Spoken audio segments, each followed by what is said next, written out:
প্রতি বিকালে দুপুরের হাতে এই চাটা একদম পুরো জমে যায় মামা। নূপুর সবসময় এরকম সুন্দর চা বানায়, তাই না নূপুর? এরকম কিছুই না। এরকম কিছুই তাই না? না না, চা সবসময়ও ভালো বানায়। আচ্ছা, এটা বললে কি হয় যে আমি তো আসার জন্য স্পেশাল করে চা বানাচ্ছে? তুমি তোমার বোনের সাথে কথা বলো। কেন রে, কি নিয়ে? তোমরা কি কথা বলছো আমার বিয়ের ব্যাপারে? তুমি তো খালকেটে কুমির আনতেছো। তোমার আদরের ভাগ্নি গ্রামে আরেক ছেলের হাত ধরে সারা গ্রামের মাঠঘাট ঘুরে বেড়াইতেছে। তার মানে জিজ্ঞেস করো। কেন রে মা, এসব কি শুনছি? তুমি জানো না সাইমনের সঙ্গে তোমার ছোটবেলা থেকেই বিয়ে ঠিক হয়ে আছে?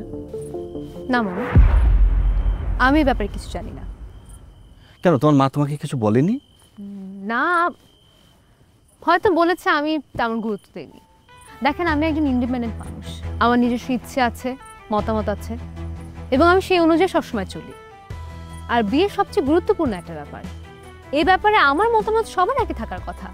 সেখানে ছোটবেলায় কোনটা ঠিক হয়ে আছে না আছে সেটা কোনো আসলে মানে দাঁড়ায় না। সেগুলো অনেক আগের কথা, যুগ পাল্টেছে। তুমি তোমার মাকে জিজ্ঞাসা করো, এখন টেলিফোন করো, তোমাকে এখানে কেন পাঠাইয়েছে বা আমি তোমাকে কেন এনেছি। যাতে সাইমনের সঙ্গে তোমার সম্পর্ক ভালো হয়, একটা ভালো সম্পর্ক তৈরি হয়, সম্পর্কটা ইজি হয়, এই জন্যই তোমাকে এনেছি। আর তুমি এখানে এসে কী করেছো? আর একটা ছেলের হাত ধরে মাঠে ঘাটে ঘুরে বেড়াচ্ছ, এটা কি ঠিক হচ্ছে? এই অঞ্চলের আমি একজন চেয়ারম্যান, তোমার একটা প্রেস্টিজের ব্যাপার হয়ে গেছে। দেখেন মামা, আপনি অঞ্চলের চেয়ারম্যান হতেই পারেন, কিন্তু আমি এখানে আমার মামার বাড়িতে বেড়াতে এসেছি। এখানে আমি আমার ইচ্ছে মতো ঘুরবো, আমি যেখানে খুশি যেতে পারি সেখানে। আর তার থেকে বড় কথা যেটা বললেন, এখানে এনেছেন সম্পর্ক ভালো করার জন্য। আপনি একবার দেখলেন সাইমন ভাই আমার সাথে কিভাবে কথা বললো?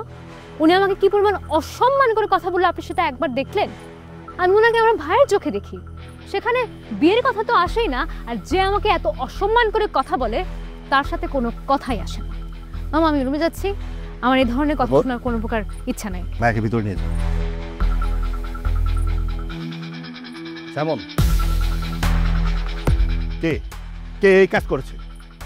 যাও, তাকে এবং তার বাপকে, তার মাকে সহ এখানে হাজির করো। আমি তোমার পুলিশের সাথে কথা বলতেছি।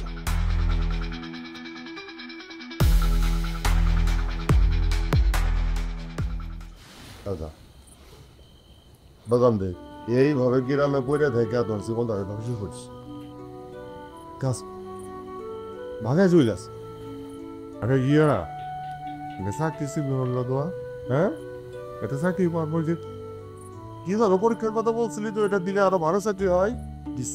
হ্যাঁ হ্যাঁ হ্যাঁ, এই দিস ইজ ডাউন লেগা মিসেড রেডি। যাব আপনাদের সবাই নিয়ে আমি। চাচা, রেজাল্ট চাচা বাড়িতে আছেন? বাপরে বাপ, বাপু তো এনেই বই আছেন না? চেয়ারম্যান সাহেব ডাকে বাড়াইছে। চেয়ারম্যান সাহেব ডাকছে কেন? কেন ডাকছে, কি আকাঙ্ক্ষম করছো, এটা তো আর আমি কইতে পারবো না। মানে গেলে টেড্ডা পাবা, আমি যাইতে হবে 14 গোষ্ঠী সহ। আহ, দেরি করো না।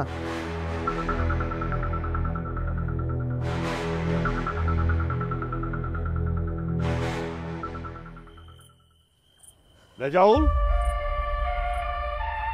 তোর কত বড় বুকের কলিজা যে তোর ছেলে চেয়ারম্যান বাড়ির ভাগ্নির সাথে প্রেম করতে যায়, তাকে উত্ত্যক্ত করে।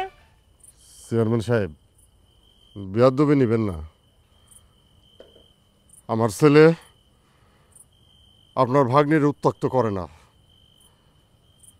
আমি যতটুকু জানি ওরা দুইজন দুইজনরে ভালোবাসে। ভালোবাসে? চাষার পোলা ভালোবাসা আমার ভাগ্নিকে? এরপর থেকে যদি আমার ভাগ্নির পিছনে ওকে ঘুর ঘুর করতে দেখি, তাহলে আমার চেয়ে খারাপ আর কেউ হবে না। মামা, উনি ঠিকই বলতেছে। তুমি চুপ করো। কোনটা ঠিক আর কোনটা বেঠিক সেটা আমি বুঝবো। কি কথা কানে গেছে? তোমার পোলারে যদি আমার হবু বউয়ের আশেপাশে দেখছি আমি, তাহলে ভুলা যায় না তোমারও কিন্তু মাইয়া আছে। সাইমন, এই মনের খারাপ হবে তো খারাপ। কত বড় সাহস, আমরা মর্মরব্য কথা কইতেছি, এর মধ্যে তুই। রেজাউল, এই ঘটনার এখানেই ইতি টানো, আর যেন কোনো কথা আমার কানে না আসে। তাহলে আমার চেয়ে ভয়ঙ্কর আর কেউ হবে না। তুমি আমাকে সরল চোখে দেখেছো, কিন্তু আমার বিভৎস রূপ তুমি দেখোনি।